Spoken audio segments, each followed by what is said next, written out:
Idealism prevails. Make the world a better place.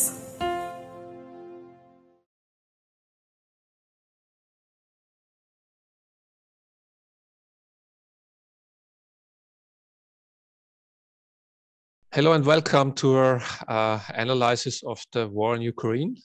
This week again with Professor Mangott from the University of Innsbruck. Good morning. Good morning. And as well with my colleague from Czech Republic, Alexander Stipšić. Good morning. Good morning, dobré ráno. Today we will start with a topic that you, Mr. Mangott, may choose. So what do you think is the most important topic at the moment surrounding this conflict, war in Ukraine? Well, Russia's Foreign Minister Sergei Lavrov yesterday said that a new phase of the war, or as the Russians call it, the special military operation in Ukraine, has started. And what he was referring to is the Russian assault on the remaining territories of the Ukrainian provinces of Luhansk and Donetsk, the so-called Donbass. Russia has prepared over the past weeks the major offensive to gain territories in the region. And the Ukrainian side has also announced a day before yesterday that the offensive has already started. Maybe we should be more careful.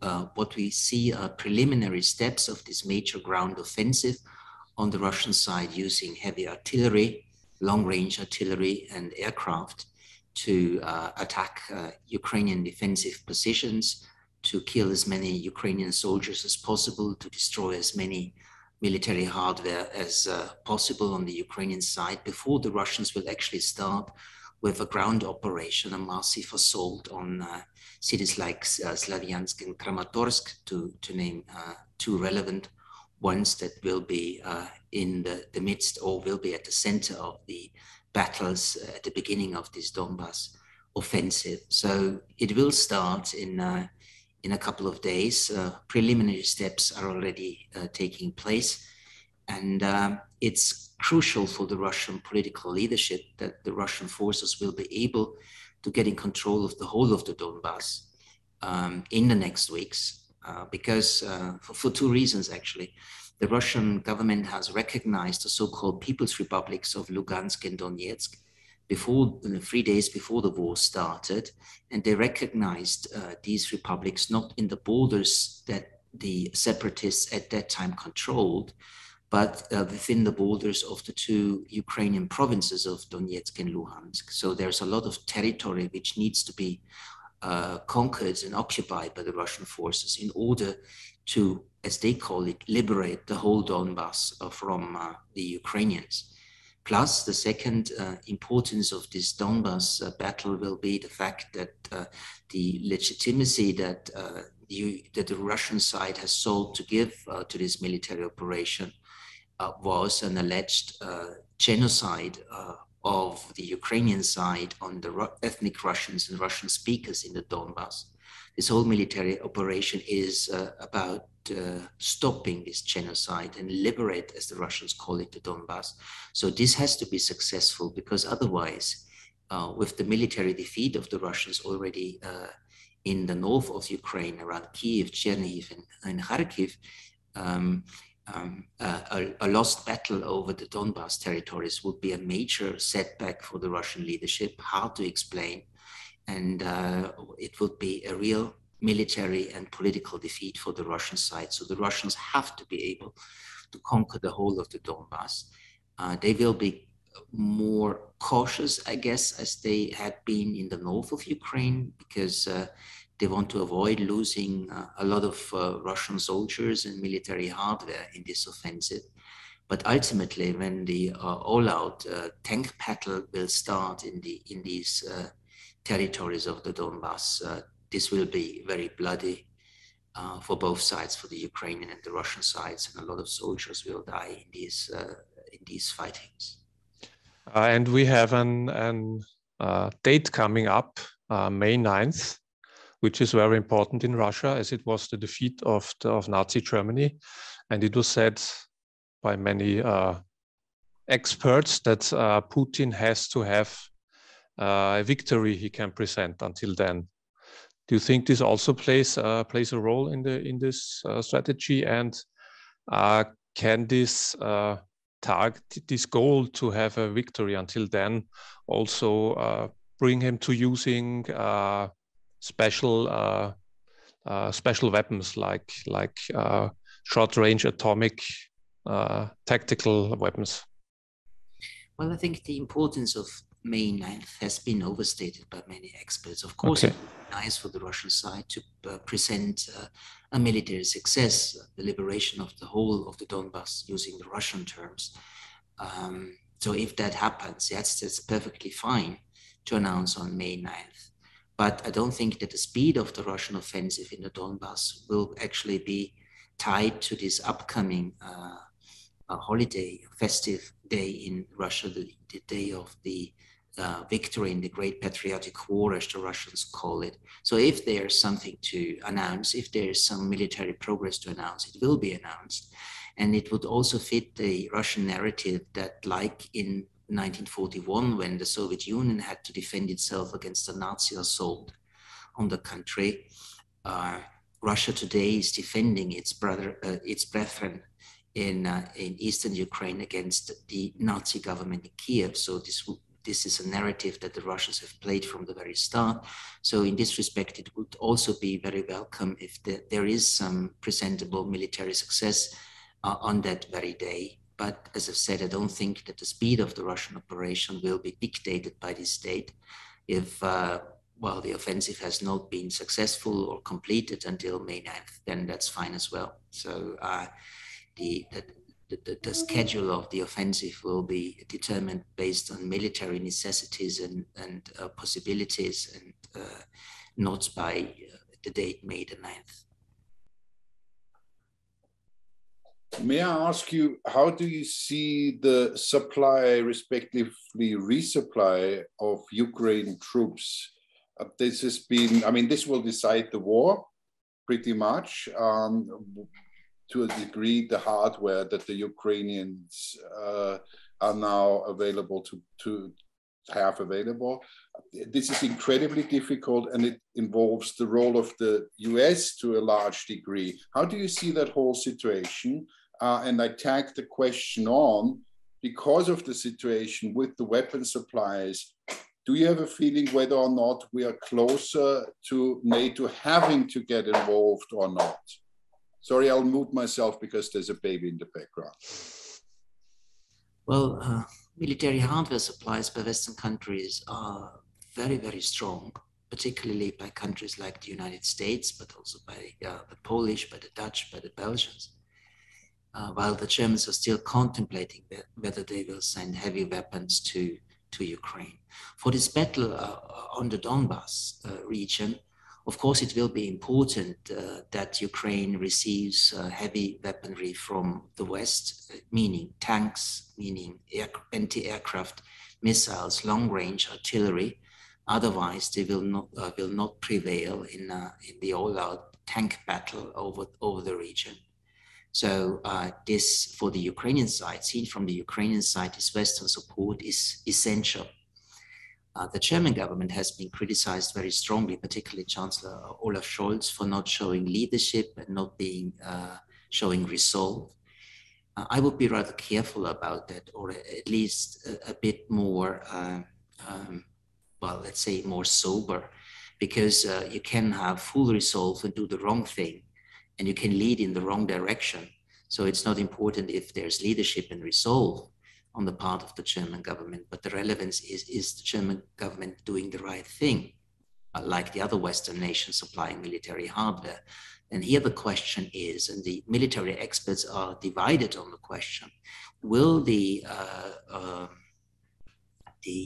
offer and the shipment of military hardware to Ukraine make a difference on the battlefield, enabling the Ukrainian army to keep the Russians at bay, to make it impossible for the Russians to occupy the whole of the Donbass?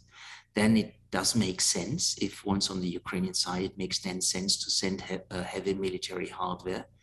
If it, however, does not make a difference at the end of the day, namely that Ukraine will, despite the Western weapons, finally suffer a defeat by the Russian forces in the Donbass, then sending this heavy military hardware is only prolonging the war and also only prolonging the misery and the suffering of the Ukrainian side. So this is something for the military experts to decide. And as I've said, they are divided on whether heavy weaponry will enable Ukrainians to hold the Russians at bay. I myself, I'm not a military expert and cannot make a decision on it, but it is the answer to this question that is relevant for the decision to send arms, heavy arms or not. Do you think that the dependency on Russian gas is also holding Germany back to sending the heavy weaponry?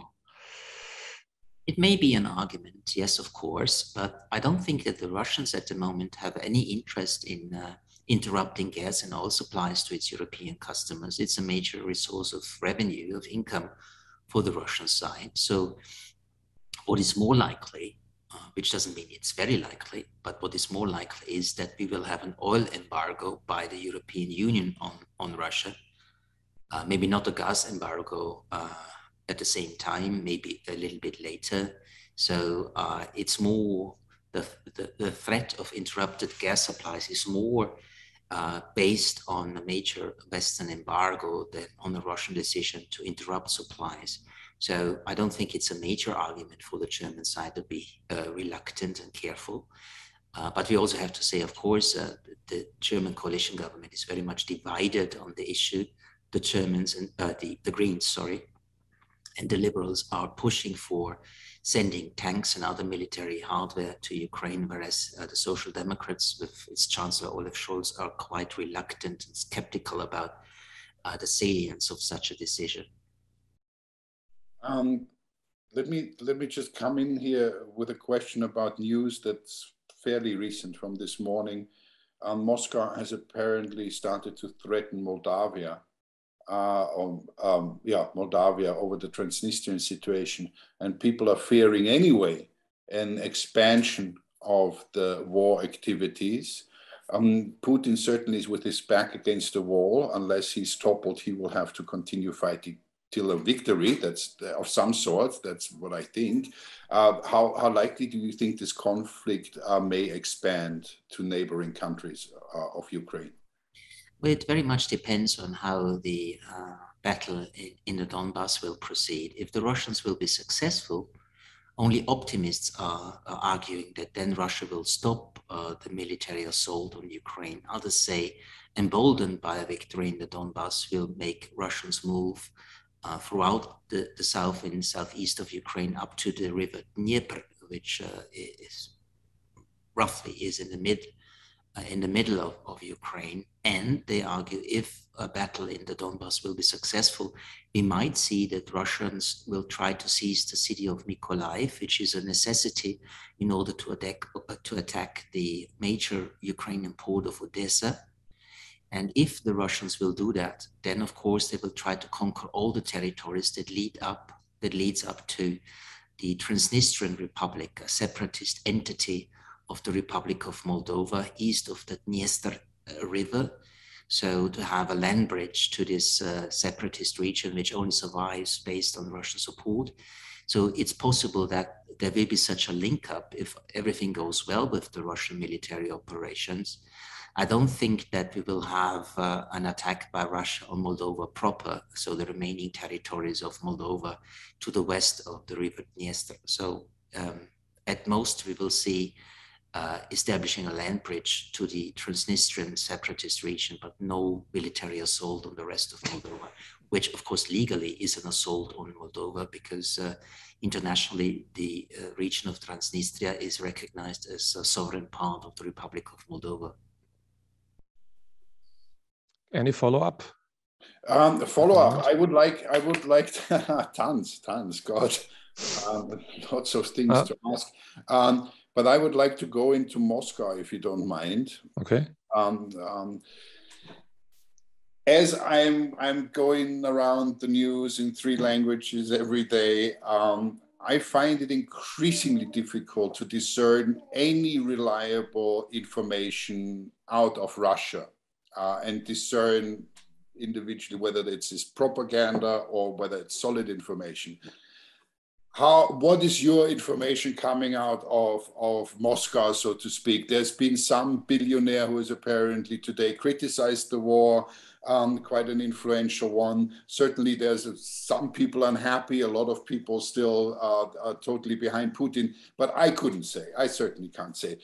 Tell us a little bit what your information is. How is it going in Russia? How is the war being perceived? And do we see any chance on the horizon for Putin's reign to come to a close? Well, the majority of the Russian population is not able to have verified information about what's really going on in Ukraine. A majority is dependent on information by the state media, and they, of course, don't call it a war, not an invasion, but a special military operation.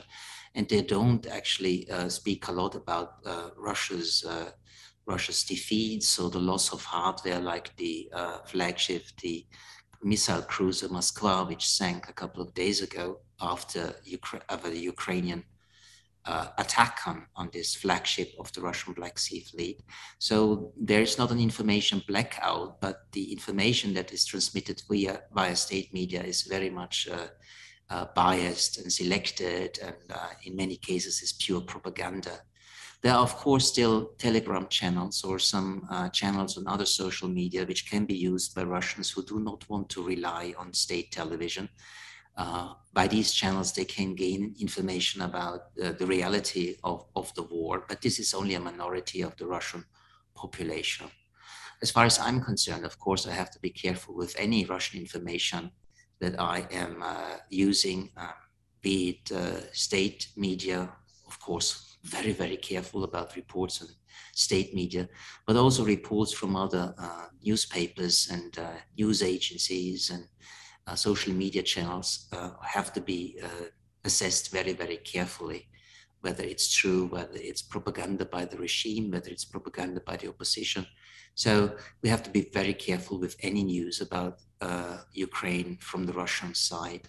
But of course, I also do have an extensive network to Russian colleagues, to Russian politicians, diplomats, and the like, to get information from so-called anonymous sources, to get a clearer picture on how the Russians perceive the war and what the next steps of the Russian side will be.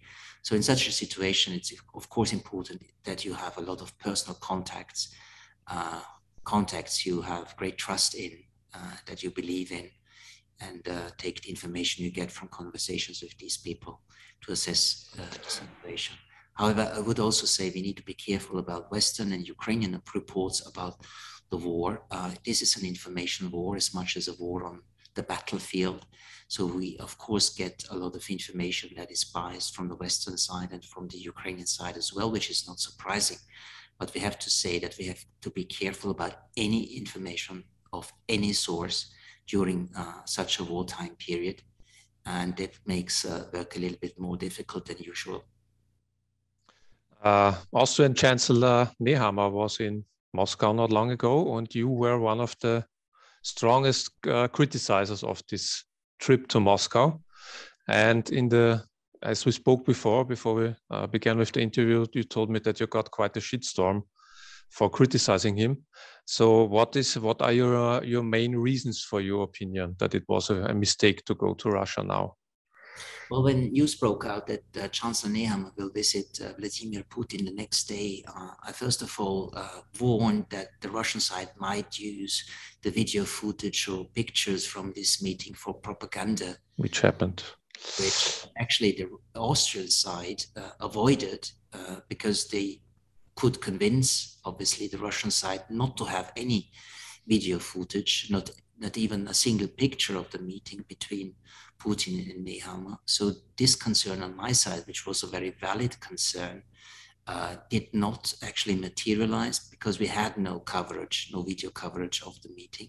However, the state media still used the visit by the Austrian Chancellor to argue that just see, Russia is not isolated, Putin is not isolated, but a chief of government, the head of government of an EU country is coming to Moscow to talk to Vladimir Putin, which no other EU country has done since the war broke out. So in this respect, Russian propaganda worked very well. trying or helping Putin to argue, well, they are coming to me, they are still talking to me, so I'm not a pariah that Western media try to make myself, and Western governments try to make myself. So in this respect, the visit was a mistake.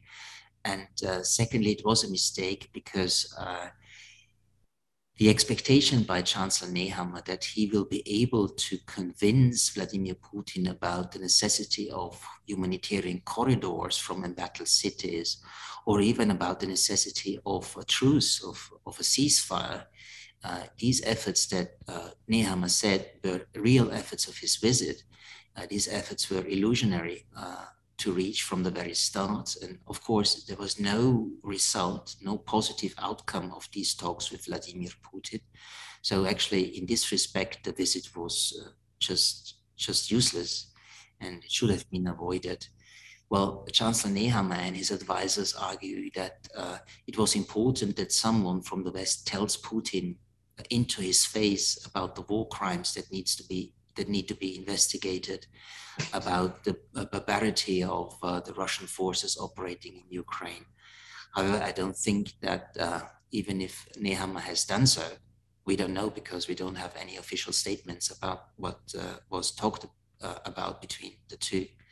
Even if Nehammer said this will have had no impression on Vladimir Putin. And Nehammer's suggestion that he will try to get the Russian cooperation on investigating war crimes, like in Bucha, a suburb of Kiev, all these announcements were just illusionary and self-aggrandizement, I would say, and too great esteem of oneself's importance and relevance. So all in all, I don't think that this visit was useful.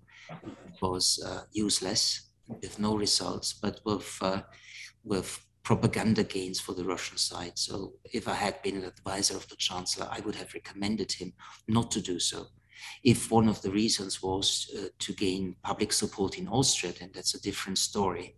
Because of course, such a visit by the Chancellor of a neutral country can be sold to the public as an active policy of neutrality, that Austria is using its neutral status to mediate. And that, I guess, also looking at the reactions I've received to my interview criticizing Nehammer, this aspect of the visit was very well received by the Austrian public. So if the Chancellor went to Moscow also, or even exclusively for domestic political reasons, then in this regard, it was a success, but not a foreign policy success, but a foreign policy mistake. Well, considering that he had to deflect from an internal little scandal, which is of the more humorous kind, I certainly agree with you. But as you mentioned, a European leader, albeit of a very small nation, let's stay maybe with the European Union for a second. Apparently, the Ukraine is now on the fast track. According to von der Leyen, there is movement concerning the membership of Ukraine to the European Union. That's one side concerning the European Union. And then I want to tag on immediately the question of Finland and Sweden eyeing NATO membership. So how do you see the positioning of the EU and the NATO in this context vis-a-vis Russia? Because certainly it signals under Putin, there will not be a communicative future with Russia. How do you view these positionings that are going on and will decide decades of politics? Well, the West is united, the US, NATO, the European Union, that there will be no business as usual as long as Vladimir Putin stays in power. And actually, we cannot think of Putin visiting any Western country in the years to come because he's considered a war criminal. The US president has called him a war criminal. Western nations are trying to investigate war crimes and bring those responsible for them to justice in The Hague at the International Criminal Tribunal. So definitely there won't be an unfreezing of relations between Russia and the West as long as Putin is in power. That's definite. And we don't know how long Putin will stay in power. If he runs in the 2024 presidential elections again, which is very likely, he will be elected until 2030 if he doesn't die before that date. So he may be the president of Russia for a very long time, which would mean a long-term freeze in relations between the West and the Russian side. This posture by von der Leyen that Ukraine should have a future of membership of the European Union is somewhat unprofessional, I think. Yes, the Ukrainian side has stated that it has answered all the questions in the questionnaire from the European Commission on the accession negotiations to the European Union. But how serious is it to claim that all the questions have been sufficiently answered by the Ukrainian side within a period of 10 days, which other candidate countries cost more than a year or even more? But if the answers are now submitted to the European Commission, which they already have been, then it's for the European Union Council to decide whether to give Ukraine the status of a membership country, the status of a candidate for membership in the European Union, to be precise. This could happen in June. However, I would call it very premature to do so, because even if we declare now, or if we make Ukraine a candidate country now, negotiations about actual membership will take years, if not decades. So in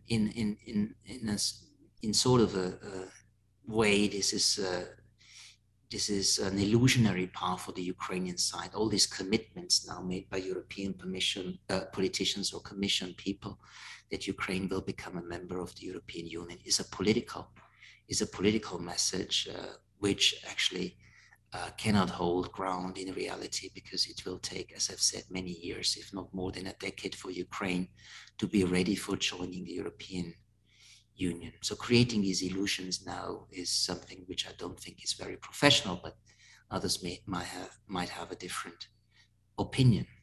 Well, Sweden and Finland most likely will in the forthcoming weeks ask for accession to the North Atlantic Treaty Organization, to NATO. And it is expected that already the NATO North Atlantic Council meeting on the level of heads of government and state in June will answer positively to these requests. So these two countries, Finland and Sweden, are definitely on a fast track to NATO membership. But even if NATO invites the two countries to join the military alliance in June, it will take some time. But because before the countries can really accede to NATO, all the parliaments of the 30 NATO member countries have to ratify the documents. This will take some time. Of course, the process will be speeded up, but it will take some months before these countries will join NATO. But it's most likely that they will. A majority of the populations in both countries are now, because of the war in Ukraine, in support of NATO membership, which had not been the case before that. So actually, Russia has created a very unfortunate development for itself by launching this war of aggression. But NATO will be significantly strengthened, because both Sweden and Finland have very strong armies. Both of these armies have already cooperated with NATO forces for many years already, despite not being former members of the alliance. So this will strengthen the military capabilities of NATO, and actually will double the length of the borders that NATO will have with the Russian Federation from the current state of affairs. Concerning the Ukraine EU membership, I hope Europe is not doing the same mistake as they did with, for example, Turkey, to tell them like 20 years ago they can be a member of the European Union, and then nothing really happened. So I hope they're not making the same mistake now with Ukraine. We just had elections in Hungary. Last week we had a colleague here from Hungary, which we spoke about the Hungarian elections. And after Orban's victory, we saw him going back to a closer relationship to Putin, because before he supported the sanctions against Russia. But now it seems like he's trying to get back into Putin's lap, or however we will say. And also in Serbia, we had presidential elections, and they're also a pro-Russian candidate, yeah, that was the right word, thank you, won the election. So what do you think will happen with either Hungary within the European Union and also with Serbia without, but with, they of course have the goal to change the European Union sooner or later. So what will happen in these two countries, you think? Well, the victory of Orban, another victory of Orban in Hungary is actually a major success for the Russians. Orban is an asset for the Russians in as far as Orban has intensified energy cooperation with the Russians, not just in the gas and oil sector, but also in the nuclear sector. And the Hungarian government has announced that it will oppose embargoes on Russian oil and gas in the European Union. Well, if they really stick to this position and do not submit to the pressure that will be put on the Hungarian government not to do so, but if they continue or if they stick to this position to boycott an embargo, then there will be no embargo because sanctions have to be imposed within the framework of the European Union on a consensual basis. So every membership has to support sanctions. So if Hungary is able and willing to resist the pressure from other EU countries and the United States to agree to an oil and gas embargo, then this will be, of course, a major success for the Russian side. Besides, relations between the Orban government and the Ukrainian government are very poor, have been for a couple of years already, based on the language law that was passed in Ukraine a couple of years ago, which makes it more difficult for ethnic minorities to use their mother language in various circumstances, which does not only affect the Russian ethnic minority in Ukraine, but also like other minorities, the Hungarian minority in Transcarpathia in the west of Ukraine. And over this, relations had been strained between Hungary and Ukraine even before the war started, and these negative and poor relations have continued also during the last 2 months. So in this respect, Hungary is important. Serbia has been, well, the victory of Vučić in Serbia, of course, is important for Russia. He is very Russia-friendly. However, there's a deal of disappointment in Moscow about Serbia, because in the United Nations General Assembly, Serbia has voted yes on a resolution condemning the Russian attack, the Russian invasion. So the Russians would have clearly expected Serbia to at least abstain. They would have been satisfied if they had abstained, but they voted for this resolution. This was not very well received in Moscow. But the Serbian government, of course, is under strong pressure. They want to join the European Union, which will also take a very long time, but they want to join the European Union. And European politicians have made it clear to Serbia, if they want to keep the prospect of membership in the EU alive, they have to actually converge their foreign policy towards Russia with the EU policy towards Russia, which means that Serbia will have to impose the sanctions that the EU has imposed on the Russians, which the Serbians have not yet done so, but it remains to be seen whether Vučić will be strong enough to resist this Western pressure. It seems that he realizes that he can't have it both, good relations with Russia and a prospect of membership in the European Union. Let me hit you with a biggie at the end. Not only 3 months ago, we unfortunately quite accurately predicted that there would be a war. Considering the way the war is going, I think we all agree Putin cannot withdraw without some kind of feasible victory.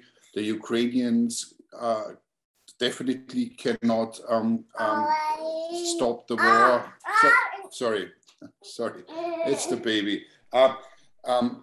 Are we quagmired in a war that will last for years, going back and forth, or do you see a scenario where we can finish this war by, let's say, autumn?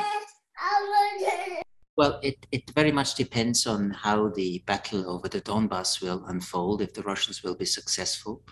The most optimistic scenario for the Ukrainian side is that Russians, after having seized the whole of the Donbass, will be satisfied with their gains in the south of Ukraine and in the east of Ukraine, and then simply stop other offensives against other regions of Ukraine. That's the most optimistic scenario, which is by far not guaranteed, but it's not even guaranteed that the Russians will be able to occupy the Donbass. Others say and argue that if the Russians are successful in the east of Ukraine, in the Donbass, they will be emboldened to go even further and try to capture and occupy more territories of Ukraine. This cannot be ruled out, of course. But even if the Russians would stop at the borders of the Donbass and the borders of the southern regions they now control by their military forces, Ukraine will definitely not accept it and will continue to fight.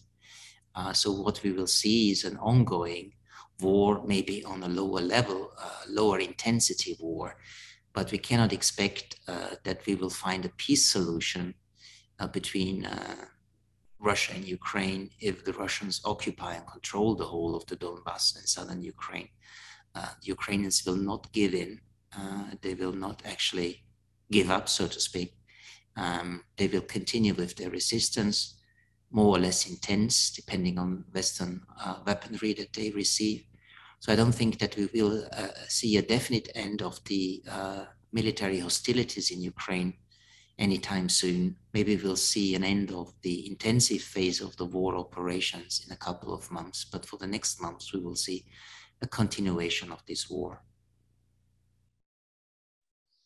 Okay, on this not so very optimistic, but of course realistic picture, I think we can close for today.